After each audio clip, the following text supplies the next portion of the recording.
Gente, vídeo de domingo.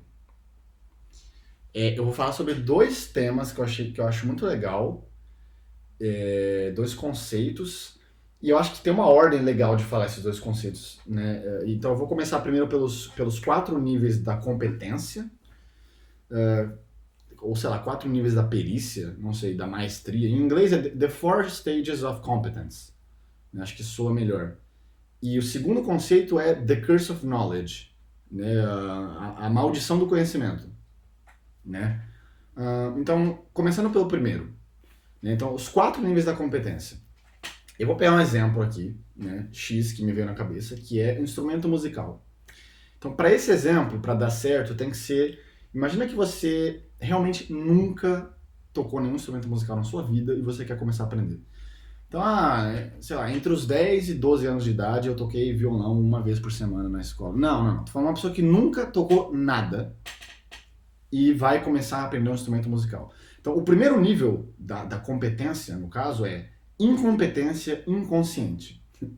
Que é engraçado, né? Assim, que é quando você é ruim naquilo e você ignora isso. Você nem pensa, isso nem é tipo assim, isso nem passa pela sua cabeça. Que é, por exemplo, sei lá, você nunca tocou um instrumento musical, mas aí tem uma festa e tá todo mundo lá, e aí um amigo trouxe um carrom, né? E aí você pega e sobe naquilo e começa a batucar, e você tá ignorante sobre se as outras pessoas estão gostando, se aquilo soa bem ou não, se pra você soa bem ou não, você só tá batucando ali. Então você é incompetente inconscientemente, é o primeiro estágio, né?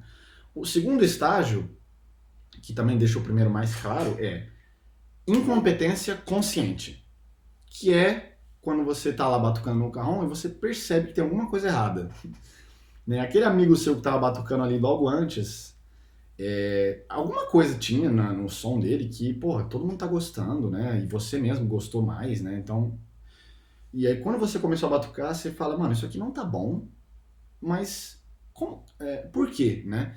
Então, incompetência consciente, você percebe que tem algo errado, por comparação, normalmente, mas enfim, você percebe que tem alguma coisa que não tá certa, mas você não consegue delinear uma estratégia clara de degraus para melhorar e chegar no nível que aquele amigo seu do carrom sabe, né?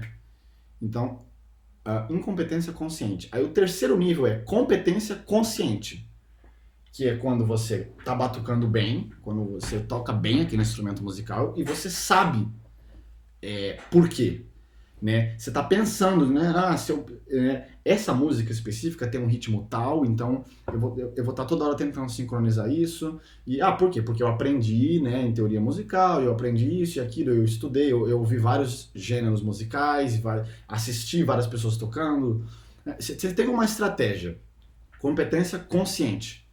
E aí o quarto estágio, que eu acho mais interessante, me fascina pelo menos, é competência inconsciente, que é quando você é tão bom numa coisa, né, que aquilo vira instinto, né, vira algo que é isso, inconsciente, né, você não dedica energia, aquilo né, é uma coisa natural. Né, então provavelmente aquele amigo que você viu tocando o carrom, ele já estava nesse nível. Competência inconsciente, que é aquilo natural, né? Ele já consegue entrar no ritmo da música, ele já faz aquilo há tanto tempo que, cara, ele ouviu 5 segundos de uma música, ele já consegue entrar no ritmo, ele já consegue fazer modificações e ele assiste um vídeo de uma pessoa tocando, ele já pega aquilo, já altera, já coloca o gosto dele, entendeu? E aí, isso é muito interessante, né? Porque... E aí linka com o segundo tema, né? Que é a maldição do conhecimento, que é pessoas que estão no quarto nível, competência inconsciente, por ser inconsciente, elas têm dificuldade de transmitir o que elas estão pensando para outras pessoas, né? E esse termo Curse of Knowledge veio principalmente porque, né, um exemplo clássico é professor-aluno. Né? Então, um professor de matemática, ele já está há 20 anos, sei lá, 15 anos dando a mesma matéria. Ele já estudou aquilo tantas vezes que tem algumas coisas que para ele já são completamente instintivas, né? E, portanto, ele não consegue simpatizar com o aluno, ele não consegue lembrar as dificuldades que ele teve quando ele estava, sei lá, no estágio de incompetência consciente. Ele não consegue se tornou inconsciente para ele, entendeu? Então não é por maldade, né? É literalmente uma consequência do fato de que aquilo, né, o seu cérebro meio que optimiza aquilo e fala, olha, eu não vou ficar gastando energia toda vez nisso, então é melhor talvez né, isso virar um instinto, né? É igual, né, o ser humano quando começou a andar, né? Hoje andar, a gente não pensa andar, né? Escovar os dentes a gente não pensa, amarrar um cadarço, isso vai, né, ficando inconsciente. Então, mas o que é interessante também é que justamente existe, então tem que ter uma simpatia dos dois lados, né? O professor tem que ter uma certa simpatia com os alunos, por se lembrar que nem todo mundo está no estágio de competência inconsciente, e os alunos têm que ter uma certa simpatia com o professor é real, ele talvez está tendo um pouco de dificuldade de se lembrar ou de adaptar a estratégia de ensinar isso, porque ele está nesse nível de competência inconsciente, entendeu? Então tem que ter essa simpatia de ida e volta, né? Isso é uma coisa. Uma outra coisa que é interessante é por que, que é tão. Por que, que políticas de universidades e tal, e conselhos de professores, às vezes não dão certo? Porque você tem vários professores que estão todos no nível 4 de competência inconsciente, e para eles algumas coisas fazem muito sentido, mas para os alunos não. E não é por maldade, entendeu? É porque eles já estão num nível de abstração tão alto daquilo que eles fazem há décadas que é difícil de adaptar isso para os alunos, né? Eles implementam políticas na universidade, fazem mudanças das matérias e tal, que é por isso que é importante se levar em conta a opinião dos alunos, porque são eles que estão no estágio de evolução de competência. Então, né, é por isso que muitas vezes todo mundo que fez faculdade e mesmo escola, né, ensino médio e tal, enfim, sempre teve conflitos com professores que têm dificuldade de adaptar, ou dificuldade de ensinar, enfim, é um exemplo muito geral, né? E uma terceira coisa que eu acho muito interessante desse assunto é como para mim justifica por que é tão legal quando você é bom em alguma coisa que você faz, né?